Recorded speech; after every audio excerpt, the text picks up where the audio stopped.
to click like, subscribe, the bell notification, and whatever else YouTube has you clicking on to support us. Kaizoku Sentai Gokaiger! What's up everyone, I am the Kaiji no Kami, and today I'm going to be taking a look at 35 years of Super Sentai history with Kaizoku Sentai Gokaiger! Back in 2009, Toei had celebrated the 10th anniversary of the Heisei Kamen Rider show with a series that featured the heroes that had come before it. It was an ambitious project that many felt fumbled the ball in the long run. Nevertheless, the very idea was ingenious, so much so that Toei decided to try the concept again for the 35th anniversary series of Super Sentai, which they titled Kaizoku Sentai Gokaiger. The initial question was, who would be the best person to write this grandiose occasion? Toei decided to give that honor to Naruhisa Arakawa, who had given them their biggest success of the 2000s with Deca Ranger. Arakawa came up with the concept of having the Ranger team be a band of pirates who pirate the powers of the previous 34 teams as their own through a series of keys that would also transform them into that team's costumes. Gokaiger would become another hit for Arakawa, though the original idea for the show suffered a momentous alteration thanks to a tremendous earthquake that sadly devastated Japan in March of 2011. Unlike the earthquake and terrorist attack in 1995 that turned Old Ranger from a dark and serious show into a more lighthearted one, mostly, this earthquake changed Gokaiger for the better. Originally, the plan was to only have a couple of members from Gao Ranger onward to appear on the show outside of what the first theatrical film featured. However, thanks to that tragic earthquake, actors from across the entire franchise wanted to be a part of Gokaiger in order to give Japan a sense of coming together and hope for the future. As such, Gokaiger became the ultimate anniversary celebration imaginable that no Toku show has been able to top, no matter how much they have tried in the last decade. Is Gokaiger truly worthy of its status, or does it survive on pure nostalgia? Let's kick this review off to find out. The heroes. Gokaiger features a team of space pirates who have come to Earth in search of the One Piece. I mean, ultimate treasure, which is apparently the Triforce from Zelda.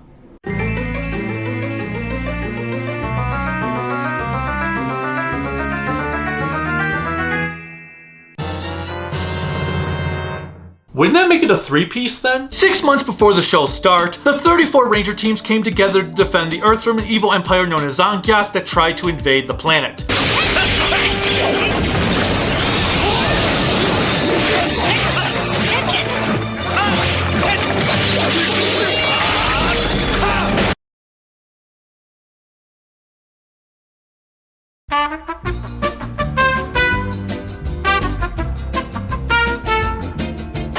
They had to sacrifice their powers to do so, which were then dispersed across the cosmos and took on the form of Ranger keys. Aka Red, being the only Ranger left who retained his powers, set out for space to find these keys and recruited a young pirate named Marvelous, played by Ryota Ozawa, to his team, deeming themselves the Red Pirates. Zangyackとやり合うこともあったが、ま、楽しい冒険の旅だった。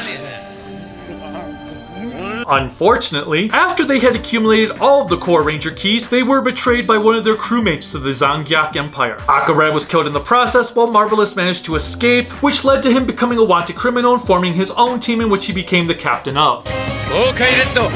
Beyond that, and learning that he was rescued by Space Sheriff Gavin as a child, not much else is revealed about his past. Nevertheless, Marvelous is a pretty badass Red Ranger, as he rarely ever lets emotions get the better of him. He's courageous, charismatic, and cunning, and will often think a scenario through rather than jump into battle head on. One of his earliest exploits is in regard to helping a teenager out who wants to defend the Earth from the Zangyack Empire. Marvelous pretends he has no interest in protecting the planet, which encourages this kid to try to steal his henshin device, a cell phone called Mobarates, to fight in his place. While unsuccessful, Marvelous allows the kid to borrow his device with a bet.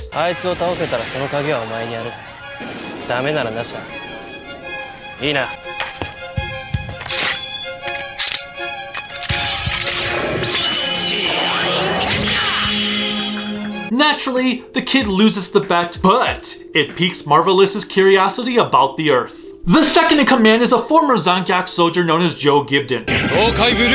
Joe was trained as a swordsman by one of Zangyack's top officers, Sid. Sid? What is this, Final Fantasy? One day, Joe's platoon was ordered to execute a bunch of children, but Joe refused and was taken prisoner. Sid rescued him, sacrificing himself so Joe could get away, which led to Marvelous discovering him on the run and recruiting him to his team. 俺が欲しいのはお前だ。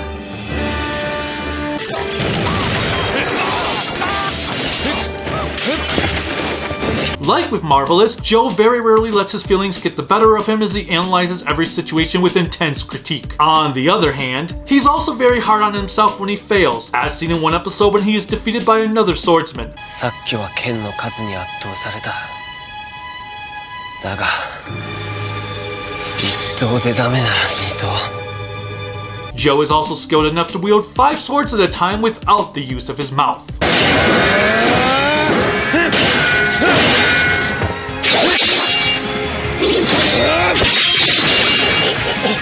If you have watched the live-action adaptations of Tokyo Revengers, Wolf Girl and Black Prince, Itazura and the Kiss, or the series High and Low, you will most likely be familiar with actor Yuki Yamada. Next up is the thief, Luca Milfi.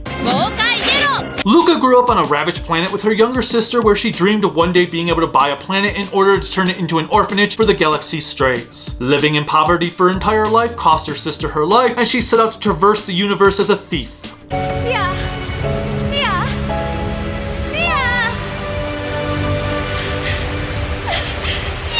It was on one of her heists where she was confronted by Marvelous and Joe, which ended with her joining up with them in search of money and power. 気に入った。俺たちの仲間にならねえか。悪いけどお断り。俺たちが狙ってるのは宇宙最大のお宝だ。ばっかじゃないの。あんなのただの伝説でしょ。あるわけないじゃん。いや、ある。絶対にな。Luca is my favorite of the team for she is always headstrong and tries to find profit in success. She can also be quite conniving, as was the case in one episode where she was working for a selfish rich man and started to barter with him for protection against a monster. あいつ倒したら10万だ。は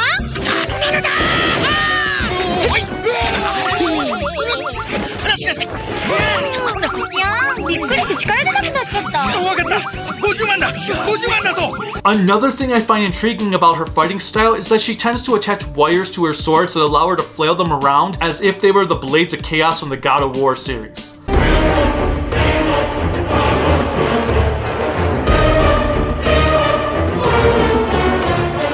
Lastly, she is portrayed by Mao Ichimichi, who voiced Raptor in Q-Ranger, Julieta Juris in Gundam Iron-Blooded Orphans, Henry Amat in Overlord, Iris in Fire Force, Matoko Minagawa in Fruits Basket, Europa in Fate Grand Order, and is currently the child Metron in Ultraman Trigger. The fourth person to join up with Marvelous's team is Kazuki Shimizu's Don Doc Gokai. 豪快グリーン。僕はそんなおしっこの後にズボンで手を拭くようなポーズはしないぞ。してるしてる。Yeah, I'm with Luca on this one. You kinda do. This cowardly scientist only became a part of the Gokaigers through being kidnapped for his mechanical experience, and Marvelous needed someone like that on his crew. 俺たちは宇宙最大のお宝を探してる。その仲間だ。あんた名前なんていうの？僕はどんどん。博士だな。 Hey, you know what? At least he didn't ask if he poops the way Luffy does in One Piece. Doc will often run away from a fight and then rapidly shoot back in retaliation to those foolish enough to chase after him.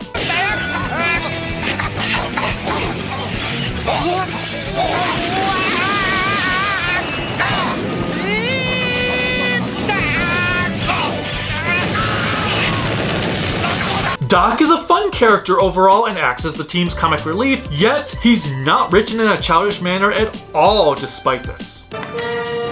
どんどん来いや。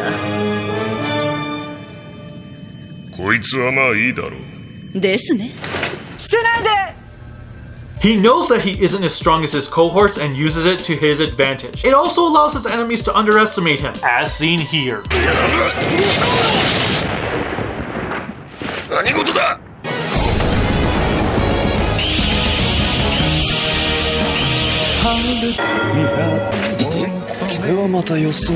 Finally, there is the princess of a destroyed planet, I'm the female. Wait, I'm the female. I'm the female? What the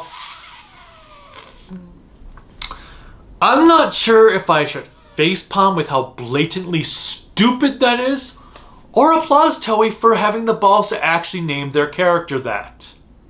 I'm very conflicted right now. Anyway, as I was saying, Aim's planet was destroyed and she ended up coming into contact with the Gokaigers while on the run. Marvelous initially saw her as a burden to their team, but welcomed her anyway into his band of ragtag misfits thanks to her determination to show the survivors of her planet that she was still fighting the good fight. この方たちがファミリア性の誇りを持ち続けられるよう、私は象徴として生き続けたいのです。 She knows she still has a lot to learn and always tries her best no matter the situation, while also having complete faith in her cohorts to come to her rescue if the need should arise. She's very kind-hearted, sometimes to the point of naivete when she ends up letting herself be kidnapped at one point. Being a princess made her very polite, as she showcased when she framed a monster for being her kidnapper. This scene is absolutely hilarious because they think Zangyack has kidnapped Aim. よくも私たちの仲間を誘拐してくれたわね。Then when he asks Aim says this. お前ら何か誤解してるって。何のことでしょう。Now, obviously, we the viewers who have seen this episode know it's all a lie, which is why Aim retorts at the end with her politeness. ごめんなさい。 I love that scene. That is such a hilarious scene. An interesting tidbit is that Aim's actress, Yui Koike, auditioned for a role in Shinkenger due to Rina Ayazawa being cast in Go-Anger, where they went to high school together. My favorite moment of Aim's comes from her using the Abare Pink Ranger Key.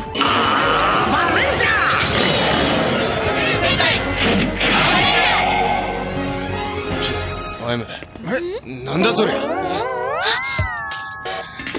私だけどうして。 17 episodes in the series brings us to our annual 6th Ranger, the Sentai fanboy that is known as Guy Akari. Guy grew up admiring the superheroes of his world and dreamed of becoming one, something that was brought to fruition the moment he pulled a Yusuke Urameshi to save a little girl from a truck.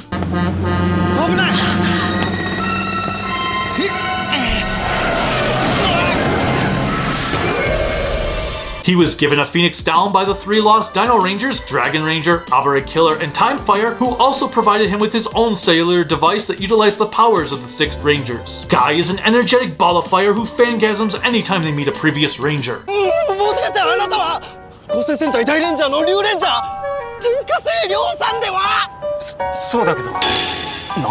He is also the one who teaches the Gokaigers about who each Ranger team is, as their lack of knowledge really frustrates him early on. This is another hilarious scene, because we have this here when Guy says, oh, let's do Shinkenger. 皆さん、ここは真剣者で行きましょう。お前のは。あるでしょう。顔に漢字が書いてあるやつ。これだな。ほらや。And Marvelous hands him a key and they transform. Only the key is not exactly what Guy thought it was going to be. 違う！もうこれも漢字だけど違います。これはオーレンジャーのキングレンジャー。真剣ジャーのは金色のピカピカのやつです。So many great moments. Let's continue on. Junya Ikeda does a wonderful job bringing a smile to my face every time he opens his mouth up to talk about the Sentai teams of the past. Nevertheless, do not let his happy nature trick you, because if you piss him off, he will not hesitate to impale you on his trident.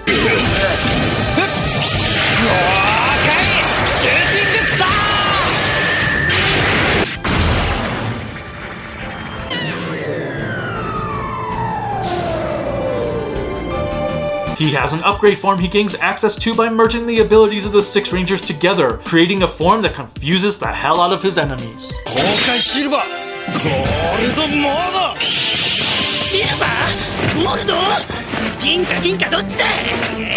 He also creates the greatest Ranger of them all, Composite Gokai Red and Green, or as he calls it...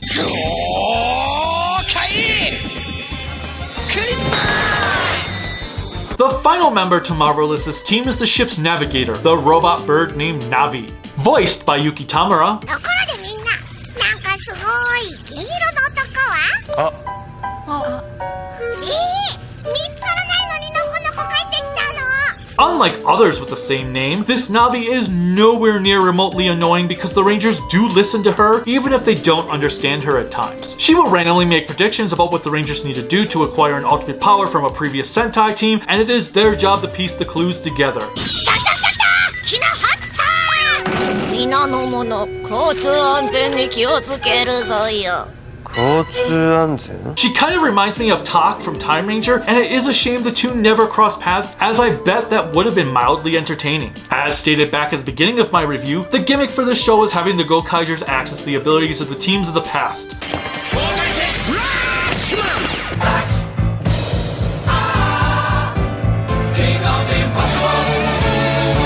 This awesome idea is like the most awesome idea that ideas could ever awesome, because, oh my god, there's Time Ranger and Time Ranger, Flashman, and the music. How can you forget about the music? For as astonishing as this is, it does come with a disadvantage in that it doesn't allow the Gokaigers to have their own sense of identity. Their main weapons are a gun and sword, and that's pretty much how it remains throughout the entirety of the show, outside of when Doc creates the canon he thought of based on what the teams of the past used to retire their foes.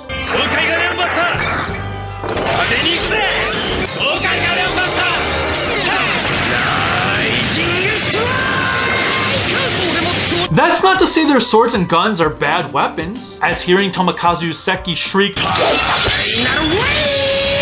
in every episode is emboldening, but it doesn't mean it isn't any less of a drawback regardless.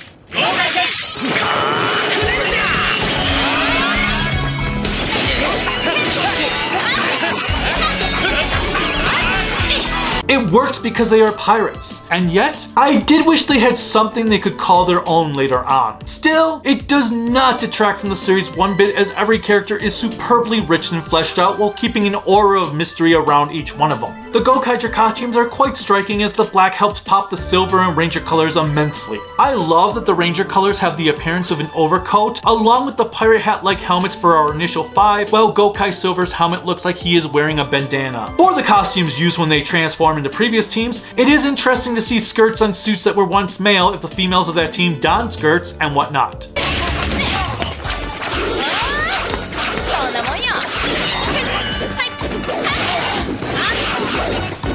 I also find this moment funny when they turned into the Turbo Rangers and did their pyramid attack, which had Doc struggling to support Aim.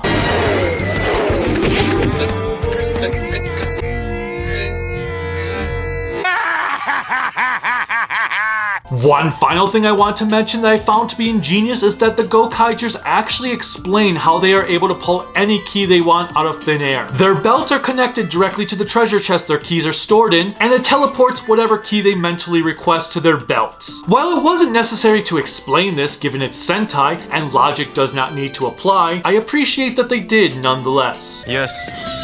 これで宝箱のレンジャーキーはお前のバックルから取り出せる。 The villains. Our main antagonists are the Zangyack Empire, who want to conquer the Earth because of course they do. Initially, they are led by the impetuous, spoiled Prince Warsgil. Sadly, the most notable thing Warsgil does in the entire series is catch a cold. Tissue! Tissue! ティッシュと言ったらゴミ箱だろう。よもや殿下がお風邪を召されるとは。 His most loyal servant is the single-minded robot swordsman Barizor, who we come to learn quite early on is the reconstructed Sid, which adds a nice rivalry between him and Joe. It seems like the shows of the 2000s stopped really having a direct rivalry between a main villain and a ranger, so this was nice to see done again. What also helps make it even more effective is in an episode when we meet the monster who turns Sid into Barizor, and Joe is given the opportunity to learn if he can be reverted back to Sid. 脱走兵シドバミックを改造し、バリゾーグとして殿下に献上したのはこの私だからね。Hirofumi Nojima voices Warsgil, whose voice has been featured in the likes of Boogie Pop Phantom, Rasavan, Death Note, Hunter x Hunter, and of course, One Piece. 大丈夫ですか？傷がうずく。作戦はしばらく中断ですか、殿下。この俺の体に傷をつけるとは許さん。 As for Sid and Barizorg, they are played by Gaku Shindo. 腕を上げたな、ゴーカイブ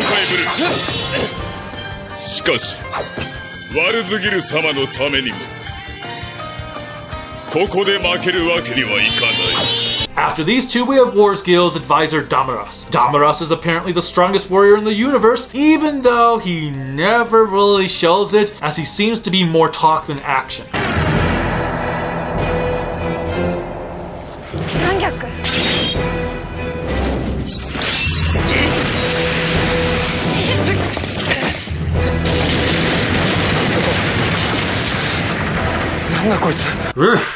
I stand corrected. Koji Ishii voices Damaras on top of his numerous roles in anime that includes playing Joe Asakura in the 1994 OVA remake of the original Gatchaman TV series, Fullmetal Alchemist, Gankutsu, Samurai Flamenco, and just like with Nojima, he too has appeared in One Piece. とぼけるな。貴様の力をもってすれば確実に倒せたはずだ。いろいろ事情があるんすよ。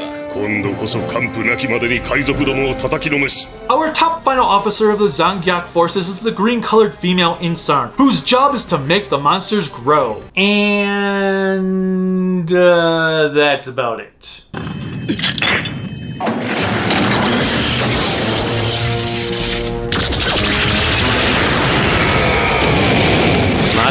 The only time she really does anything notable is fall in love with Red Racer during the Car Ranger tribute episode and yell at the Gokaigers for not helping her protect Kyosuke fast enough. 何してんの？ボケっと見学してないで助けなさい！早く！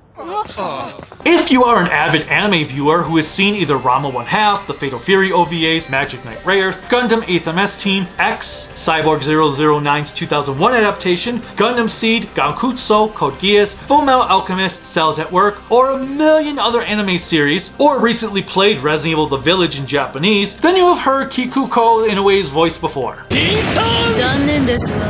せっかく改造してあげたのに使い手にセンスがなかったのに。 Given Zangyack is an empire, and an empire who gets their butts kicked by a group of grown-ups in rainbow-colored spandex, then obviously their emperor is going to show up. Octos Gyu is his name, and Shinji Ogawa is his voice actor. 海賊どもの首を直ちに捧げよ。 He's the emperor, and he's fierce. Cool. Moving on. The monsters of the week in Gokaiger are known as the Action Commanders, as their job is to command the action. Get it? This guy does. これでもう誰も俺を止められん。 And he gets hit by a truck for it. Good thing I'm inside. The Action Commanders are just a bunch of aliens with designs that are all over the place. Some good, some bad, most are just ordinary. So pretty much the same as always. That bad, huh? A couple of standouts for me include the Sneak Brothers, thanks to their really freaky concept and voice actors. ようやく見つかったか。そんな海賊船でも俺たちスニークブラザーズにかかれば丸裸も同然だ。おお、かっこいいぜ兄貴。見せてくれ、勇姿を。 One whose name is Bowser. 大いなる力とやこのバウザー様が回収する。 You are no Bowser. This fishy creature. なんだこいつは。 And a couple of callbacks to the past with the sons to Sandaru and Satorakura from Hurricaneger. ちょっと何すんのよ。合同隊長サンダールジュニア参上。ここからは私もお相手しよう。 Sandaru's voice actor also voices Char in Gundam. Akared's voice actor voices Amuro Ray in Gundam. Why didn't we get those two together? Talk about a completely missed opportunity. I'm very disappointed in you, Arakawa. Not really, but yes I am. And the villain from Geki Ranger vs. Bokenger.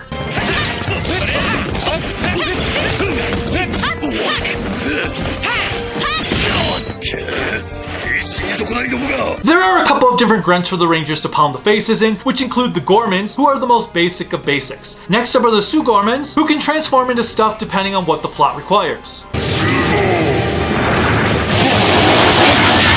Last but not least is the man who betrayed Marvelous and Akared, Bosco Tajalokia. Oh my god. He's the Gokai variant of Loki. He even wears green. Bosco is hunting the Ranger keys for himself and managed to pick up those belonging to the 6 Rangers and extra heroes.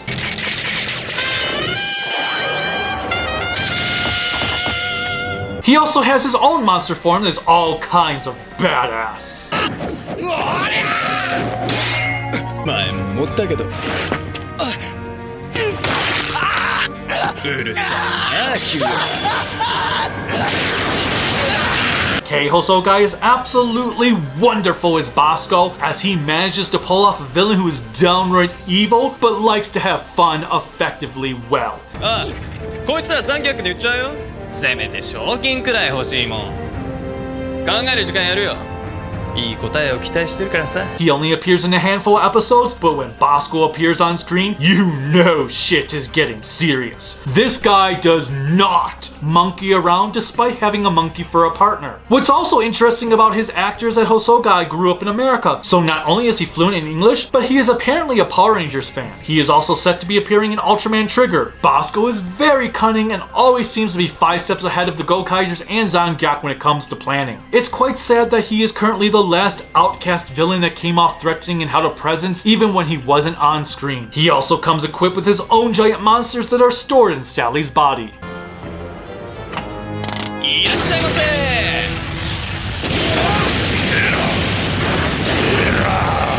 ファイヤーロイドのメランちゃん。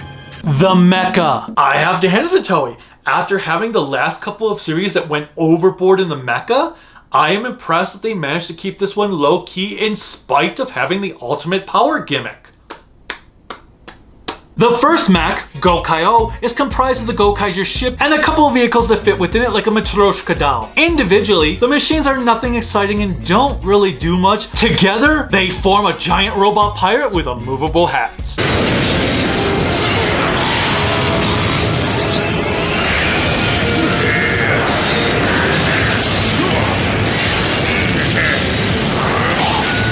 Many of the ultimate powers they acquire from their past brethren do add some auxiliary mechs to their arsenal that often sticks out of their chests and appendages. Some do have a form outside of that, like the little car thanks to Deca Ranger. Bad boys, what you gonna do? What you gonna do when they come for you? Gao Lion joins up with them for whenever they need to use the Gao Ranger or Shikinger powers.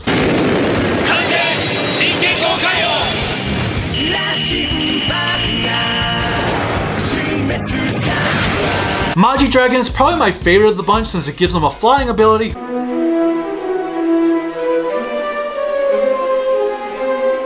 With the Geki Ranger powers being the absolute worst since it's just ghostly images of the Geki Ranger mecha doing their big attack from the later half of the show.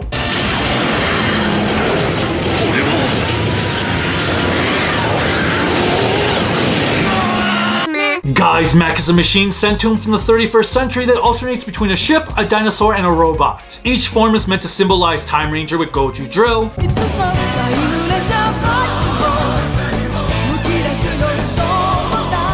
Ju Ranger with Goju Rex,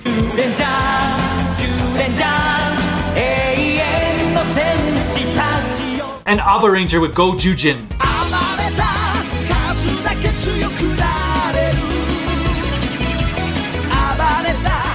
Wait, some of those names seem to be backwards. Whatever. Goju and Gokai-O can combine to form an even stronger mech. Furthermore, because Goju Drill can travel through time, it allows the Gokaigers to partake in the Goseiger vs. Shikinger crossover adventure. 見てあれ。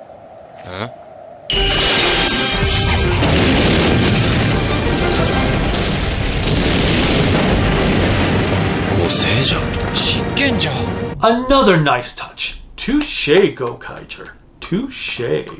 After meeting with the Go-Launchers, the Gokaigers team up with the annoying child of Speedor and BRRV, Mak Hokyan.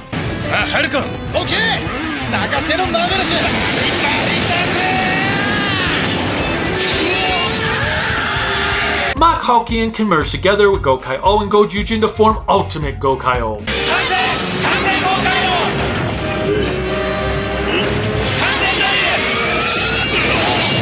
Mech battles are nothing special and can get CGI heavy at times. Nevertheless, they're fine and there is an occasional battle that is highly entertaining to watch.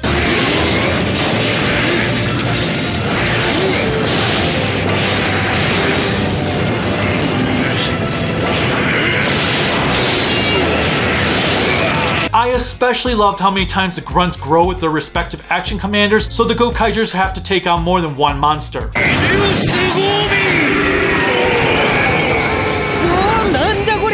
the effects and music. The effects and music are great more often than not. As I just said, mech battles can get a tad CGI heavy, and there is CGI used in other aspects of the show. However, I never found the CGI to be cringeworthy nor to sabotage the experience, as it was used efficiently as if it were there to enhance the scene rather than control it. So exactly how CGI should be used. Except for my common argument on the sparks. I hate CGI sparks. No shit. We do get a pretty kick-ass looking sunset battle with the mechs, and the fight choreography rocks. Especially when they are using ranger forms from shows that utilize fluid attack patterns.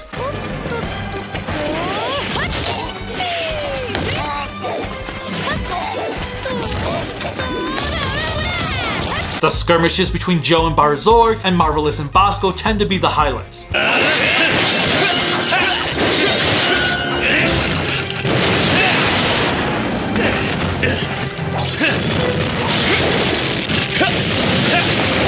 The biggest detractor in this department really comes down to the camera work, which I didn't find to be anything special. I think it would have been really wicked had the show mimicked the camera work of the teams it portrayed. So when, say, Dynaman or Flashman were used, we'd have the camera gliding across the battlefield from above in one big take, as those I mentioned in their respective reviews had done.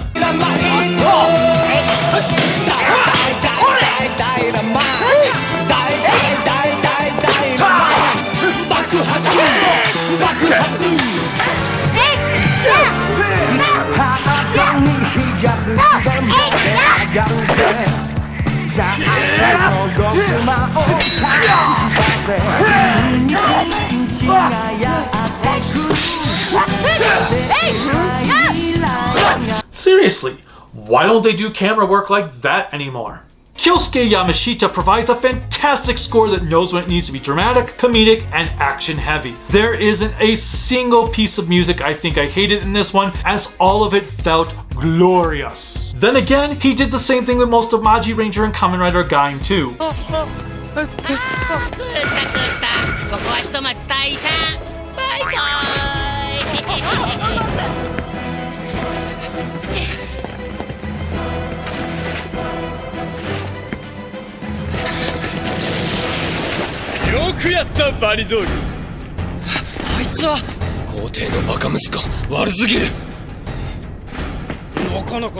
Even the opening and closing songs are fantastic, and you should all know by now how often I am not that big on the closings. The ending theme, Super Sentai Hero Getter, is broken into 3 different pieces for each episode as it covers the various teams in the franchise. The first episode covers Go Ranger through Live Man.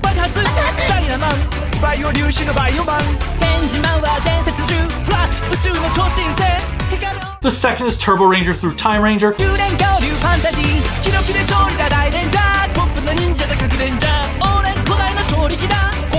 While the third finishes off with Gal Ranger to Go Sager, and then they repeat themselves throughout the rest of the show in order.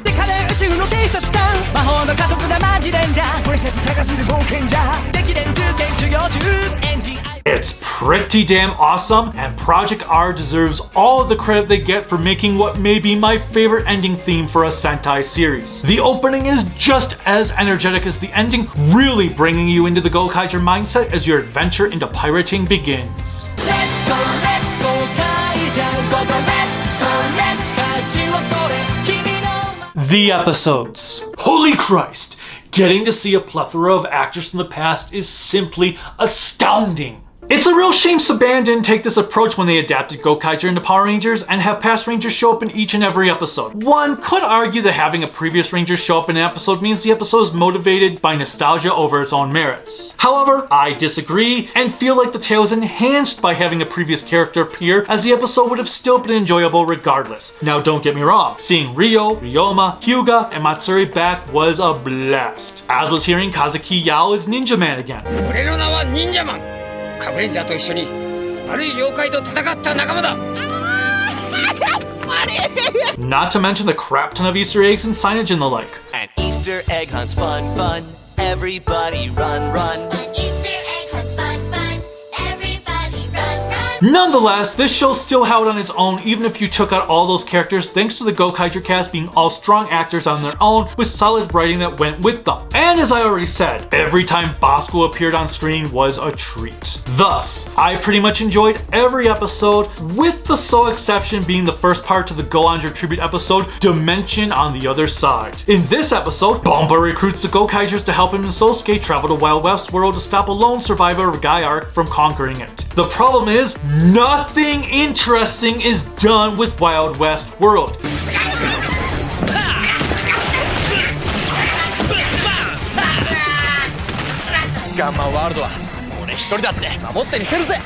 It's played too straight and forward. What was the point of doing something with the Wild West if you weren't going to have fun with it?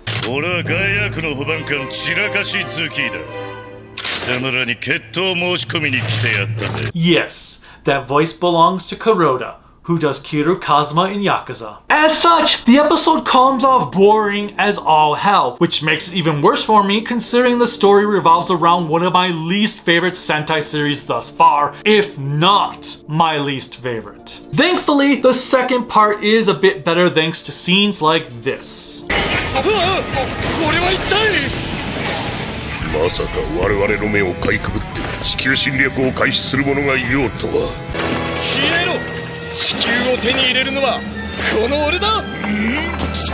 Yeah, you tell those Gaiark bastards where their place is.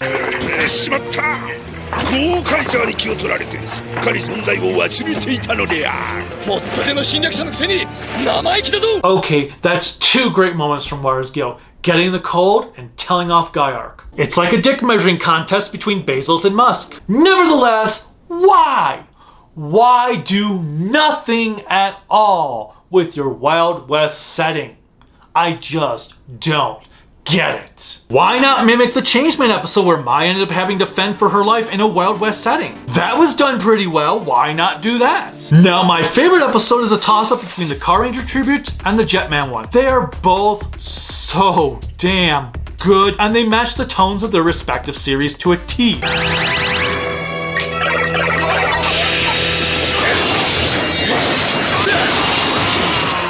The Jetman one is super serious while the Car Ranger one is beyond silly. For the sake of the review though, as much as I love seeing Guy return in such respectable manner, I'm going to pick It's Still Time for Traffic Safety as my favorite. The Gokaigers are told by Navi that their next ultimate power deals with traffic safety. This in turn has them trying to figure out what that even means until they meet Kyosuke, the former Red Racer.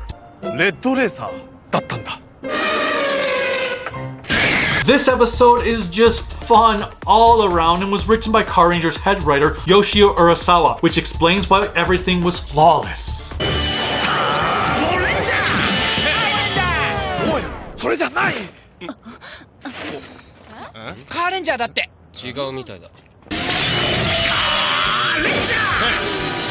Insarn falling in love with Kyosuke was just icing on top while having the action commander, Jealousito, get jealous and try to kill Kyosuke as he loves Insarn.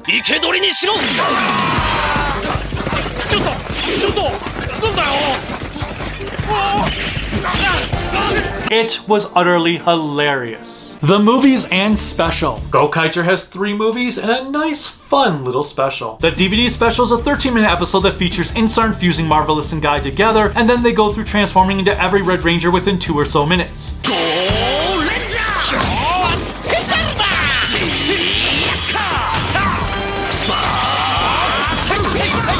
It is stupid fun.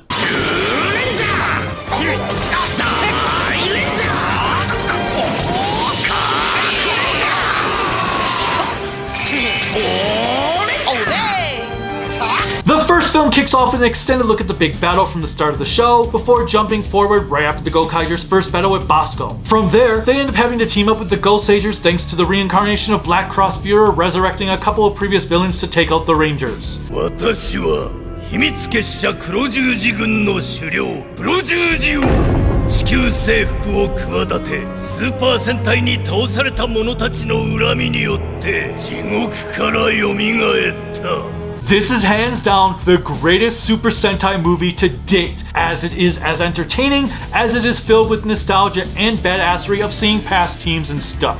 I adore watching the Dynamite Roll Call explosion take out the Gormans.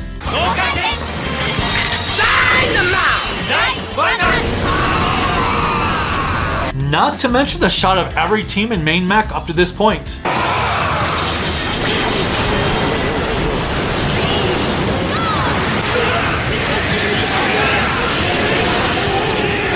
On the other hand, the green screen effects could sometimes leave a bit to be desired. Ew. And we get a full-length version of the closing theme song.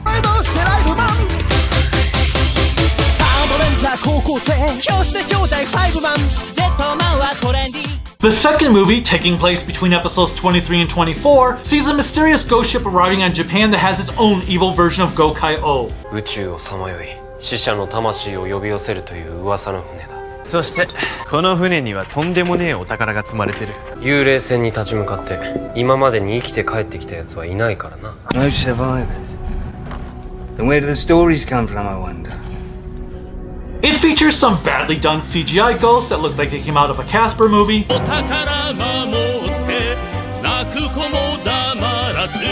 The 34 series where the grunts come together for vengeance and fuse into one being.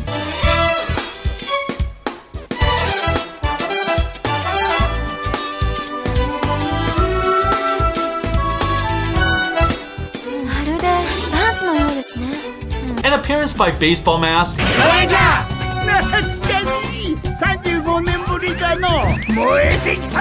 Agent Avarella. 何しろここにはスーパー戦隊に倒されてきた怪人たちの魂がざっと1500は呼び寄せられてますからね。 The blur motion from Time Ranger.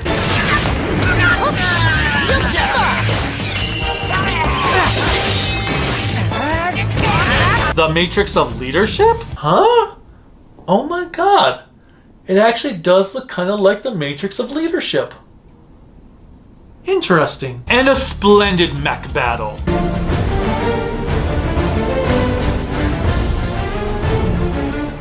This is actually one of those times I don't mind it being CGI. It was awesome!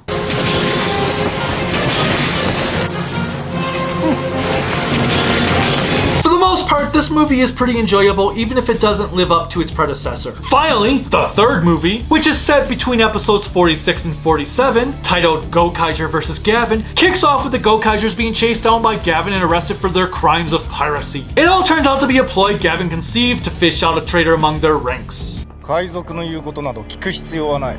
バカな。宇宙警察がそんないい加減でいいんですか。黙れ。こいつらはザンギャックに逆らった。 Wait, why is M. Bison in this movie?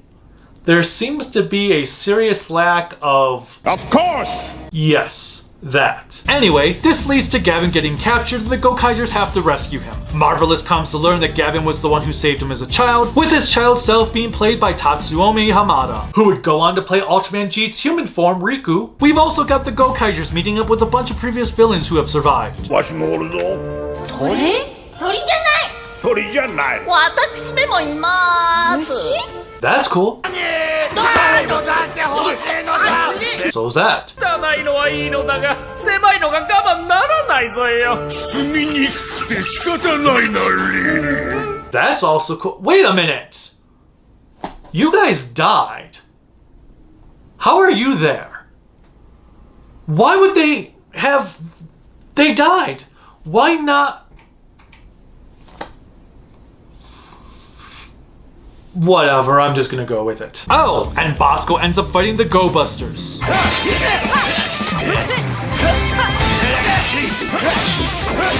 Overall, it's another solid movie, giving Gokaiger the best track record when it comes to the film-going experience. これが我が身に流れるドンホラーの血の力だ。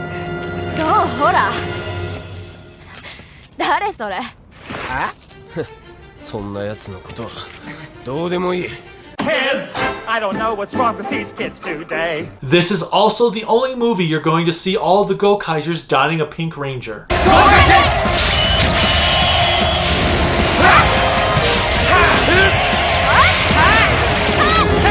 Lastly, where else are you going to get 3 Kenji Obas at one time? 何この人たちマジでバトルケニアさんとデンジブルーさんなの？ギャバンさんそっくりじゃん。わあ、本当ですか？ It's hilarious because the Gokaigers are like, to Guy, don't they look like Gavin? And Guy's all like, no. 違います。青梅さんはアンパンの香り。あけぼのさんはサバンナの香り。そんなもん目をつぶってだってわかりますよ。Then you have this scene at the end of the movie where they once again bring it up and Guy just won't have it. ヤバン、よかったな。元気そうじゃないか。青梅さん、あけぼのさん、お久しぶりです。サンヤサバイブにサバン。皆さんやっぱり同じお顔なんですね。 To celebrate the 10th anniversary of Gokaiger, Toei released an hour-long film, which not only takes place after the end of the series itself, but also after their team up with the Zyuohgers, which saw Navi left behind on Earth. それが久しぶりだな。じゃなくてオイラを置いて消えちゃってひどいよ。 Some government officials managed to retrieve Bosco's trumpet weapon and use both it and the ranger keys they have borrowed to hold battle royals with the spirits of every ranger from the past, sans the Gokaigers. 逃がさない。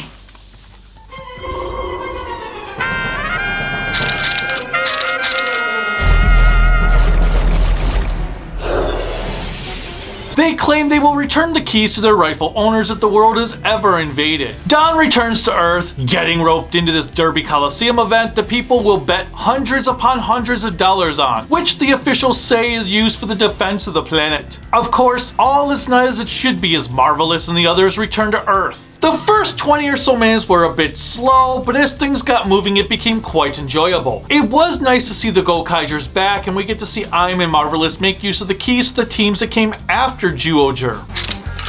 Gokai Tens!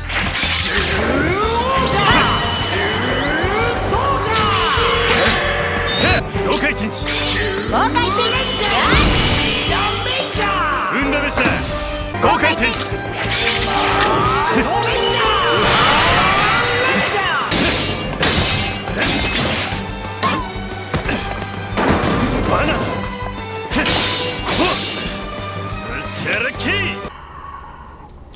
I should hate you for that. I found having Don and Luca switch keys for a fight sequence to be a nice little nod to their body swap episode.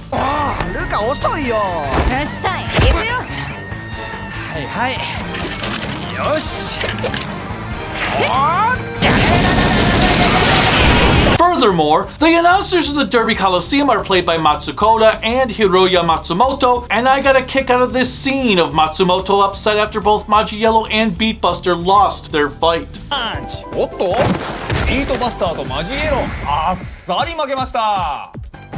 松本さんどうしました？なぜだか。 Also, the kid who stole the Shinken Red Key from Marvelous returns. 悪い奴らに騙されていたとしてもこんなシステムを作ったのは僕たち地球の人間です。 The villains continue the trend of being pretty one-dimensional, with the only standout being Kamen Rider Gaim's Meadow Yoshida.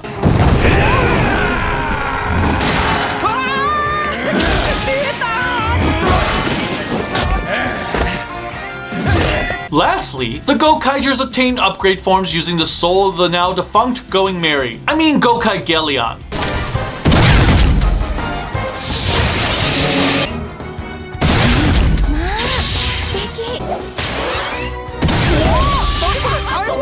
There's also an updated song for the end credits. At